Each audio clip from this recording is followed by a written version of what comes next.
Alrighty, yo, what is going on, everybody? It's your boy, Mr. Diddy G94 here, back with another reaction video. Today, we finna react to how Warner Brothers destroyed a $37 million franchise. Without further ado, let's get right into it.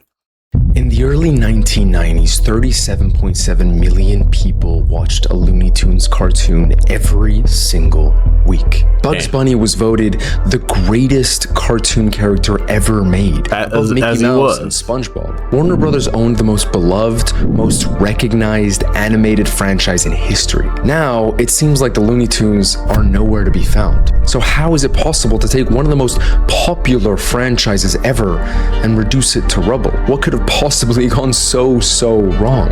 Well, through some of the worst decisions a studio has ever made that Warner Brothers doesn't want you to know about because you will struggle to believe it. This is the story of how Warner Brothers destroyed one of the greatest animated franchises of all time. And the more I dug, the worse and crazier it got. See, most people don't realize how massive the Looney Tunes were at their peak. The Looney Tunes began as a series of animated short films in direct response to Disney's own short films that had become extremely popular in the 30s. Between the 1930s and the 1960s, Warner Brothers Animation produced what many historians consider the greatest body of work in the entire history of the medium. Tex Avery, Chuck Jones, Mel Blanc, and so many others played a key part in developing the Looney Tunes we know and love. They were geniuses making 7-minute shorts for cinema audiences before the main movie. They worked in a rundown bungalow on the Warner Brothers lot that everyone called Termite Terrace. One of the reasons the execs at Warner Brothers essentially left them alone. Leon Schlesinger cared about the bottom line, not the content. And so what emerged was near total creative freedom. Different directors developing completely distinct styles, animators improvising gags on the fly. The characters they created became the most recognizable animated figures on the planet, and I'm not exaggerating. By the 1940s, Looney Tunes shorts were being shown in cinemas across the entire world, and the characters had achieved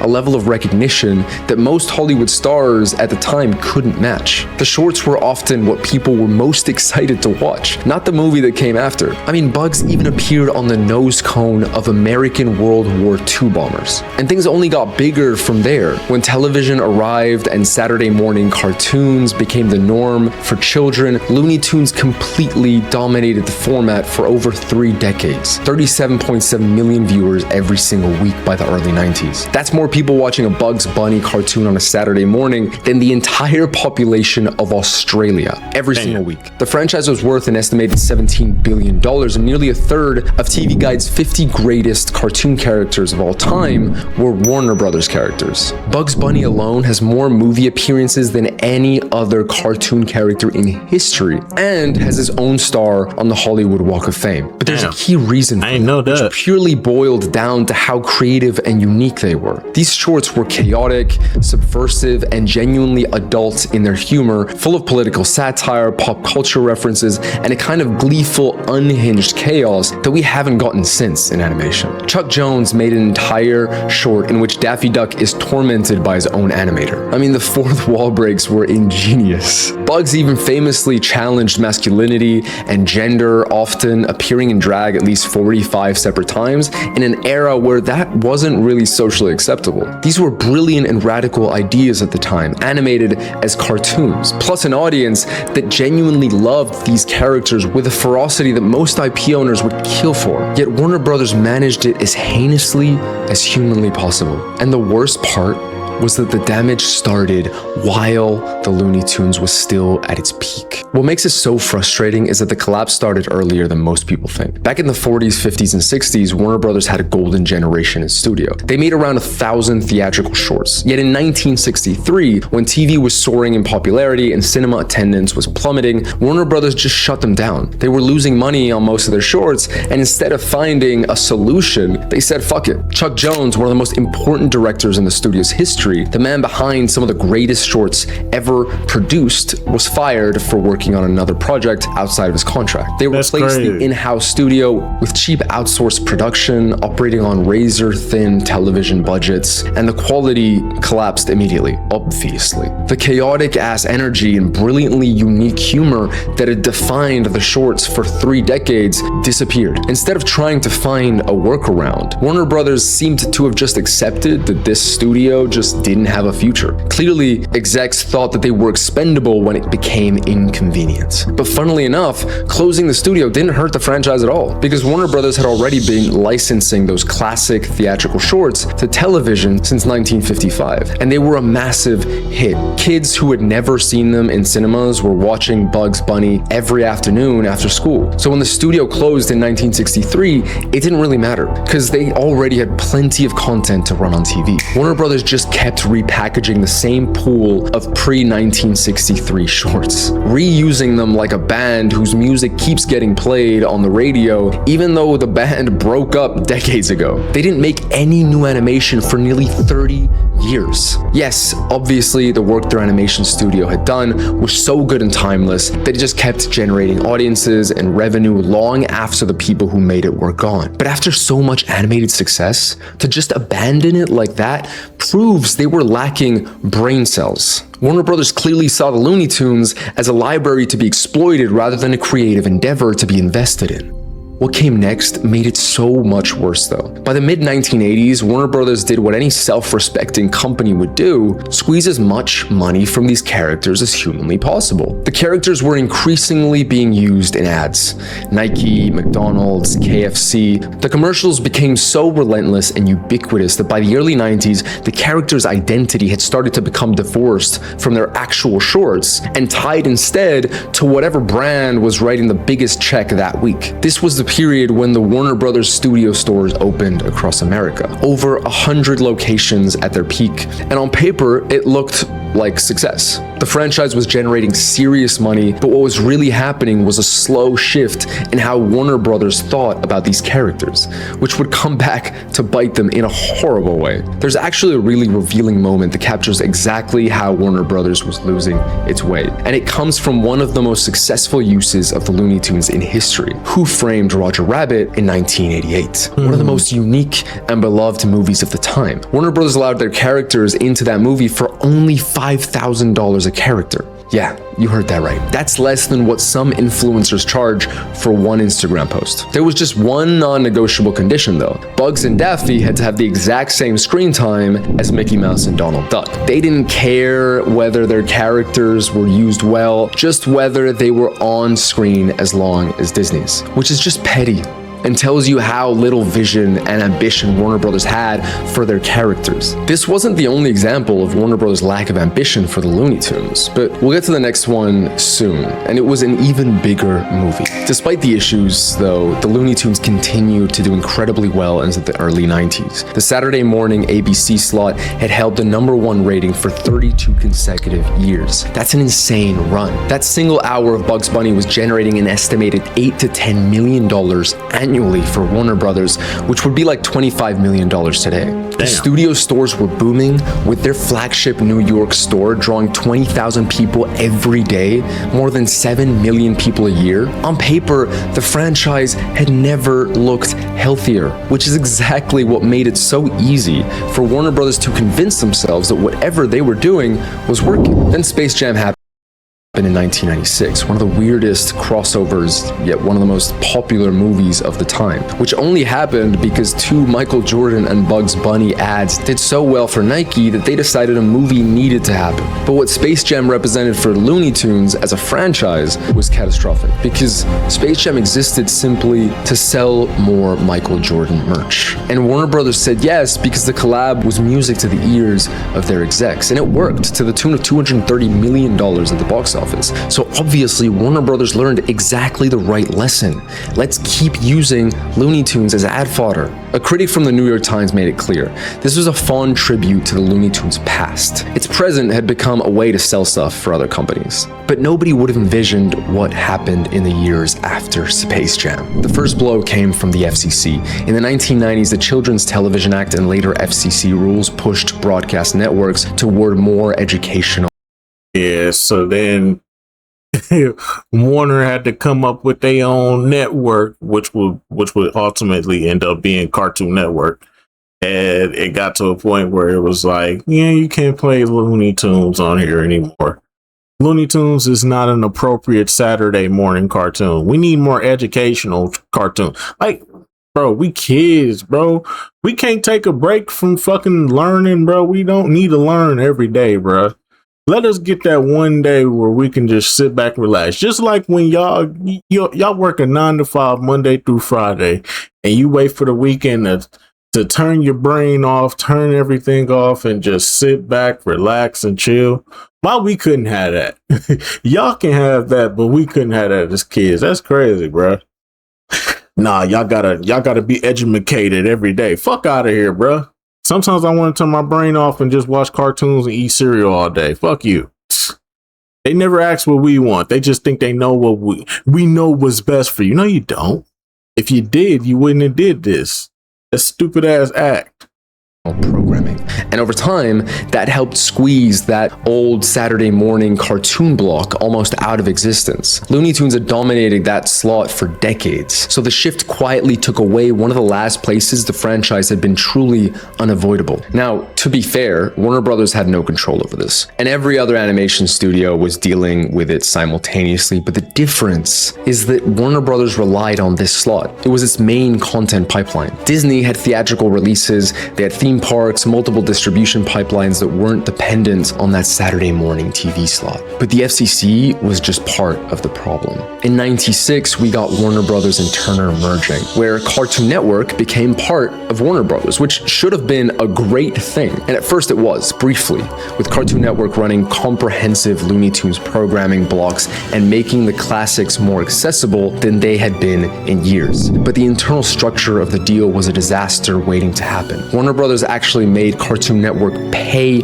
money to air the Looney Tunes shorts, which is so dumb. They were literally part of the same company.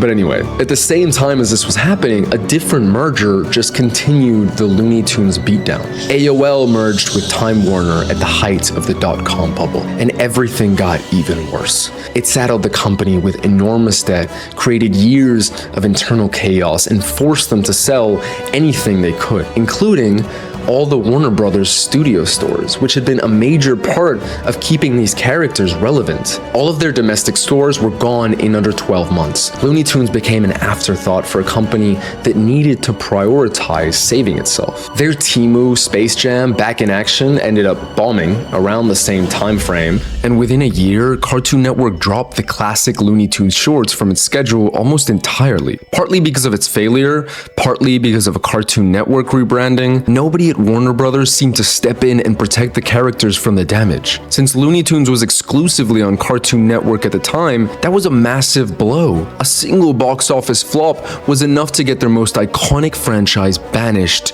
to the much smaller Boomerang. All of this made it so that from 2004 to 2009, there was essentially no Looney Tunes on mainstream television. An entire generation of children grew up with near zero exposure to any of the characters. There was some content throughout the 2000s like Back in Action, which I mentioned and do actually remember liking as a kid, Duck Dodgers, which was one of the few bright spots for the Looney Tunes in this era, and Lunatics Unleashed, which some people really loved, but a lot of people hated on. Most of these didn't really do anything positive for the Looney Tunes popularity, and Back in Action did so badly that it led to the canceling of a bunch of projects, also marking the end of theatrical Looney Tunes until 18 years later. There's a pretty absurd comparison that puts this into hilarious perspective. By 2010, Disney was generating around $5 billion annually from Winnie the Pooh merchandise, while Looney Tunes had collapsed to around $1 billion.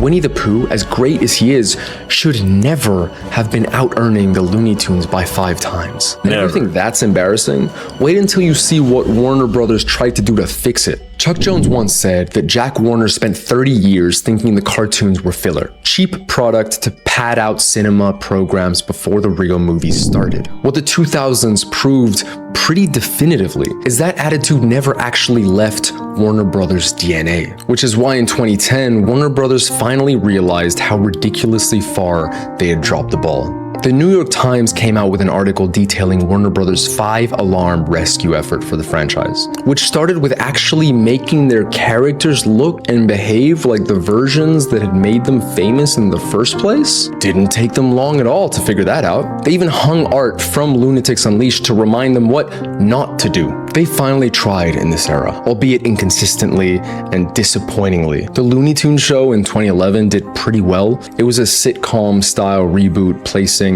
Bugs and Daffy as suburban roommates, which is a pretty fun idea, to be honest. But it fundamentally misunderstood the characters by stripping out the chaos that defined them and replacing it with domestic sitcom plots. And after 2 seasons... Yeah, I ain't like this. I actually sat down and watched this. I didn't like that. I was like, nah, it's gotta just be random chaos with these characters. That's what makes the Looney Tunes loony. It's the chaos. The chaos was missing. They just turned them into regular cartoon characters with basic, boring plot lines. Like, yeah, I'm not interested in this. Y'all ruined y'all ruined everything about this show. That's what I hated. That's what I hated about that reboot back in like the early 2010s. Other than that, though, the classics will always be the classics. It was canceled. Around the same time, Warner Brothers attempted to revive the idea of Looney Tunes theatrical shorts, something they'd actually tried once already after Back in Action bombed. They tried again in 2010 with a run of 3D Wile E. Coyote and Roadrunner shorts playing before family movies, and then stopped again with zero explanation. Why? Literally no idea. Wabbit came out in 2015 and got canceled in short order because it sucked. And then in 2020, Warner Brothers actually made something good? Looney Tunes cartoons launched as one of HBO Max's very first original series, short-form, hand-drawn animation with different artists and styles, which is awesome. They were actually trying to recapture what made the originals feel alive. It launched to really positive reviews and was one of the most watched series on the platform in its early weeks, even beating out Game of Thrones. But right when it seemed like Warner Brothers had finally figured it out, they somehow managed to ruin it anyway. Since those first weeks, we got basically zero other information from Warner Brothers, which I imagine means the show just lost any hype it had. They gave it almost zero marketing support or really any effort to convert that early momentum into something lasting. 6 seasons of the most promising Looney Tunes content in decades, and Warner Brothers just kind of let it fade into the background. The problem is, no one's going on a streaming platform to watch shorts. We already have enough of that on social media. Warner Brothers has never adapted the Looney Tunes into something modern, infusing the slapstick chaotic comedy into serialized narrative content while letting the shorts thrive on social media. It's so frustrating to continuously see the absolute lack of effort and vision that they had with one of the most famous animated IP ever. Luckily though, it gets much worse, because in December of 2022, Warner Brothers removed 256 classic Looney Tunes shorts from HBO Max, including What's Up, Red Dog and Duck Amuck, 2 of the most celebrated and studied pieces of animation ever made. Wild. All thanks to one wonderful man called David Zaslav. Someone who gave absolutely no shits about this IP was now the one responsible for it due to the Discovery and Warner merger. This is when things started feeling way more deliberate. David Zaslav came in and immediately began treating the company's entire creative catalog as a financial problem rather than one of the greatest animated legacies of all time. The day the Earth blew up, a new Looney Tunes movie was shelved until Ketchup Entertainment had to come and rescue it, releasing it in theaters last year with barely any marketing whatsoever. Then there's the whole Coyote versus Acme debacle. Warner Brothers finished the movie in 2023, screened it, and then decided they wouldn't release it so they could claim a tax write-off without even communicating it to the team involved until after the movie was done. People went crazy, obviously, and forced Warner Brothers to reverse course in only 4 days, which is impressive. Warner Brothers later allowed it to be shopped to outside buyers, and there were a ton of great studios interested, including Netflix and Sony, but none of them met the super high price that Warner Brothers wanted for the movie. Thankfully, though, in 2025, Ketchup Entertainment once again came to save the day, bought it, and set it for a 2026 release. The ugly part, though, is that this wasn't a one-off embarrassment. It was part of a broader pattern under Zaslav of canceling finished projects, cutting costs first, and worrying about creative value second, which led to the biggest part of the controversy surrounding Zaslav. Throughout the years since 2022, they continued to remove shorts until March 2025, when Warner Brothers removed every single remaining original Looney Tunes short from Max. All 255, and now they all on fucking Tubi. Animation history just thrown in the trash in a few years. And the official reasoning was that children's programming was no longer a priority. What? The original shorts were for general audiences, not necessarily for kids. Plus, even if family content isn't a priority, removing such a foundational and key piece of your history from your platform is ridiculous. The timing of this is what really gets me though, because they did it the exact same weekend they released The Day the Earth Blew Up, the first Looney Tunes theatrical movie in 20 years. So on one hand, Warner Brothers is asking audiences to go to cinemas and reconnect with those characters, and on the other hand, they're simultaneously making it impossible to watch the classic cartoons that made those characters worth caring about in the first place. It's baffling. One of the most egregious, nonsensical things a major studio has ever done. And while all of this was happening, they were also demolishing the building where hundreds of original Looney Tunes shorts were made in the 50s and 60s. They just didn't give a fuck about anything related to the Looney Tunes. Cartoon Brew put it best. CEO David Zaslav is continuing his systematic crusade to dismantle Warner Brothers' animation legacy, and he's doing it with the kind of thoroughness that borders on obsession. And this is just one of a ton of other idiotic moves. But why did this all happen? Well, the reasons are more grim than you'd expect. For one, Warner Brothers has never actually understood what Looney Tunes was. Chuck Jones was right. The Looney Tunes seemed to be just filler for Warner Brothers. Every time Warner Brothers has engaged with Looney Tunes since the 90s, it's been to either make money from merch or to touch on nostalgia, never with genuine creative investment. They failed to adapt the brand to how audiences actually consume content in the modern day, which is especially absurd because Looney Tunes was literally built for short form. With the right marketing and social media strategy, these characters should be everywhere. Most of their reels or TikToks barely cross 100,000 views. That's insane to me. They're sitting on a short form gold mine and not even trying to make the most of it. Not only that, they've sanded down the one thing that made the characters special in the first place, the edginess and gall. The chaotic adult wit of the original shorts doesn't fit neatly into the safe, we won't offend anyone content that modern Hollywood is all about. So rather than embrace what Looney Tunes actually is, they've spent 3 decades sanding them down and Disneyfying the characters. Add to that the constant mergers, acquisitions, changing of execs over the past 20-30 years, and of course there isn't going to be a set cohesive content strategy. With the new merger of Warner Brothers and Paramount looming, who knows how things will change again. Zaslav accelerated something that has been happening for ages though. He's unfortunately only the tip of the iceberg. But despite everything Warner Brothers did to bury this franchise, something surprising happened. There's actually some hope, because thankfully, the original Warner Brothers shorts ended up on Fox's Tubi, a free streaming service with a ton of content. And they became one of the most watched catalogs on the entire platform. I'm pretty sure. Into the top 10 by viewing. I'm pretty sure it's the fucking Looney Tunes. It's iconic. Putting it on a free platform like Tubi, oh shit, it's over.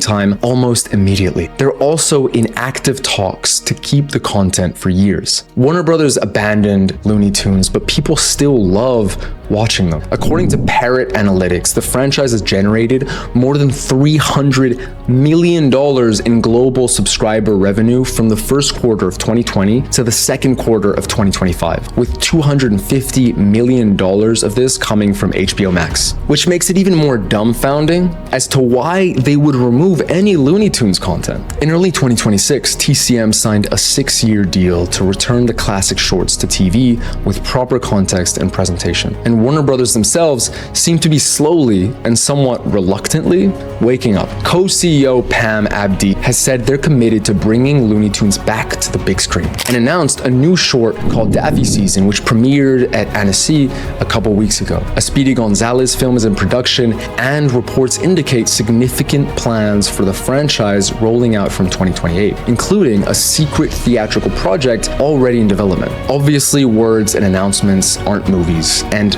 commitments are not releases. And Warner Brothers has explicitly promised to value Looney Tunes before and then not done it. But the fact that demand and passion still seems to be going strong is huge. That's proof that what Chuck Jones and Tex Avery built was so genuinely good and irreplaceable that it survived 3 decades of buffoonery with a fan base that still loves it with the same ferocity it always did. Bugs Bunny has outlasted every exec who's mishandled him. He'll probably outlast Zaslav and any others as well. Yeah, that's what's up. Yeah, for sure, man. Hey, man, Looney Tunes is a classic, man. That's why y'all need to enjoy it while it's on Tubi. Hopefully, Tubi get that deal to keep it on there for a good amount of time. Hopefully they keep it on there for at least about a good 10, 20 years. Probably 10. It's probably a 10-year contract to keep it on Tubi. I would go for 10. I would pay for it. I would pay for that. The Looney Tunes, come on, bro. It's a fucking classic. They generate money. The OG Looney Tunes, of course, they generate money. Come on now.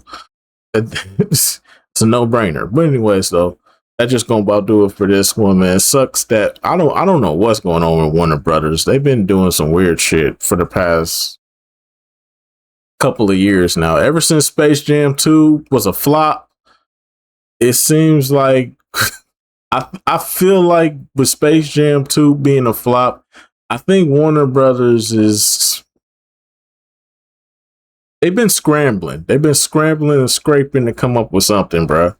With Games of Thrones pretty much over and them milking whatever the fuck it is now, House of Dragons, whatever the fuck that shit is called now. I don't watch none of that shit, by the way. I don't care for it, but I know it's a big seller. But I think ever since Space Jam 2 was a flop, yeah, they've been scraping for anything to keep them afloat. But I digress, though. But anyways, though, that's just gonna about do it for this one. I'll see you on the next video. Till then, deuces.